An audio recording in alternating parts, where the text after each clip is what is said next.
Hello दोस्तों, आज हम बात करेंगे NS, DNS, D5, D10, D20 infusions के बारे में। यहाँ पर हम जानेंगे NS, DNS, D5, D10, D20 and mannitol का यूज़ कब किया जाता है और किन किन सिचुएशंस में इनका यूज़ नहीं करना होता है। चलिए दोस्तों शुरू करते हैं। तो सबसे पहले जान लेते हैं NS के बारे में। तो NS को कभी भी हाई ब्लड प्रेशर पेशेंट को नहीं लगाते हैं। क्यों नहीं लगाते हैं? क्योंकि इसमें होता है देखिए NaCl, और NaCl जो है ब्रेक हो जाता है इलेक्ट्रोलाइट्स में, तो यहाँ पर सोडियम और क्लोराइड आयंस बन जाते हैं। अब जैसे ही देखिए नस के अंदर सोडियम और क्लोराइड आयन बन जाते हैं, तो ये इंटरस्टिशियल फ्लूइड से वाटर को अपनी तरफ खींच लेता है। यहाँ पर देखिए वाटर, यहाँ पर नस के अंदर यहाँ पर देखिए वाटर और आ जाएगा। अब जैसे ही देखिए नस के अंदर यहाँ पर वाटर आ जाएगा, अब ये ब्लड प्रेशर को बढ़ा देगा। तो इसी के कारण हाई ब्लड प्रेशर में NS का यूज़ नहीं करना होता है। और DNS, D5, D10 और D20 ये शुगर पेशेंट को नहीं लगाते हैं, क्योंकि इसमें ऑलरेडी देखिए शुगर कंटेंट होता है, तो इसी के कारण ये शुगर पेशेंट को नहीं देते हैं। अब बात कर लेते हैं मैनिटोल इंजेक्शन के बारे में। तो मैनिटोल इंजेक्शन ये डायूरेटिक्स की तरह काम करता है। तो जैसे डायूरेटिक्स मेडिसिन काम करती है, वैसे ही मैनिटोल इंजेक्शन का काम होता है। जैसे कि फ्यूरासिमाइड इंजेक्शन, जिसका ब्रांड नेम होता है लेसिक्स।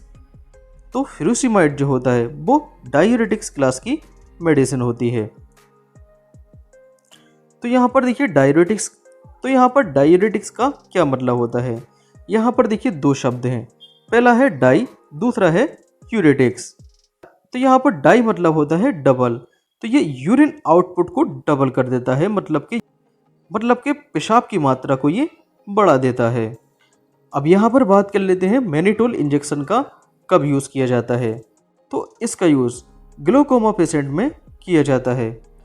यहाँ आँख के अंदर देखिए फ्लूइड भर जाने के कारण यहाँ पर चारों तरफ इस टाइप से प्रेशर लगता है, तो इस प्रेशर के कारण आँख बाहर की तरफ देखिए बल्ज हो जाती है, मतलब कि उभार ले जाती है।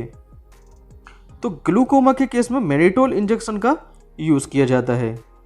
तो मैनिटोल इंजेक्शन के कारण आँख के अंदर का जो प्रेशर है वो कम हो जाता है। नेक्स्ट बात कर लेते हैं सेरेब्रल एडिमा। सेरेब्रल एडिमा के केस में क्या होता है, यहाँ पर देखिए ब्रेन में एक्सेसिव अमाउंट ऑफ फ्लूइड जमा हो जाता है। तो ब्रेन के अंदर फ्लूइड के एक्यूमुलेशन को सेरेब्रल एडिमा के नाम से जानते हैं। तो इस फ्लूइड को बाहर करने के लिए यहाँ पर मैनिटोल इंजेक्शन का यूज़ किया जाता है। नेक्स्ट मैनिटोल इंजेक्शन ये इलेक्ट्रोलाइट्स जैसे कि सोडियम, पोटेशियम और क्लोराइड आयंस, तो ये इलेक्ट्रोलाइट्स और वाटर इसके रीएब्जॉर्प्शन को कम कर देता है। अब जैसे ही यहाँ पर इलेक्ट्रोलाइट्स और वाटर का रीएब्जॉर्प्शन कम हो जाता है, तो इससे यूरिन आउटपुट क्या हो जाता है, यहाँ पर बढ़ जाता है। अब नेक्स्ट बात कर लेते हैं ऐसे कौन कौन से पेशेंट्स हैं जिनको मैनिटोल इंजेक्शन या इन्फ्यूज़न नहीं देना होता है। तो देखिए अगर किडनी यूरिन का फॉर्मेशन नहीं कर रही होती है, तो इस केस में मैनिटोल इंजेक्शन का यूज़ नहीं करते हैं। नेक्स्ट आता है पल्मोनरी एडिमा। तो यहाँ पर देखिए लंग्स में फ्लूइड इकट्ठा हो जाता है, तो इस केस में भी देखिए मैनिटोल इंजेक्शन का यूज़ नहीं करना होता है। नेक्स्ट आता है ब्रेन ब्लीडिंग। तो ब्रेन ब्लीडिंग के केस में भी मैनिटोल इंजेक्शन का यूज़ नहीं करना होता है। अब यहाँ पर नेक्स्ट बात कर लेते हैं इसकी डोज के बारे में। तो ये अलग अलग पेशेंट में इसकी अलग अलग डोज देनी होती है। अगर कोई पेशेंट ट्रोमेटिक कंडीशन में है, तो इस पेशेंट को ये 500 से लेकर 1000 ml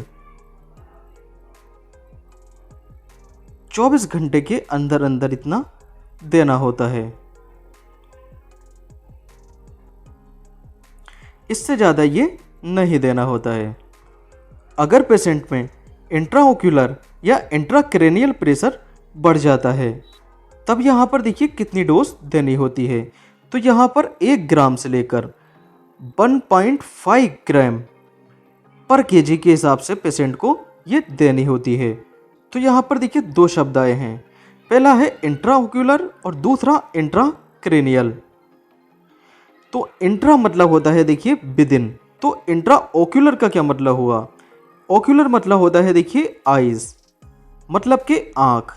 तो आँख के अंदर देखिए प्रेशर बढ़ जाता है, तो इसको हम इंट्राओक्यूलर प्रेशर के नाम से जानते हैं। और दूसरा शब्द आया है क्रेनियल। क्रेनियल शब्द आता है देखिए ब्रेन से रिलेटेड। तो ब्रेन के अंदर अगर प्रेशर बढ़ जाता है तो इसको हम इंट्राक्रेनियल प्रेशर के नाम से जानते हैं। Okay, thank you.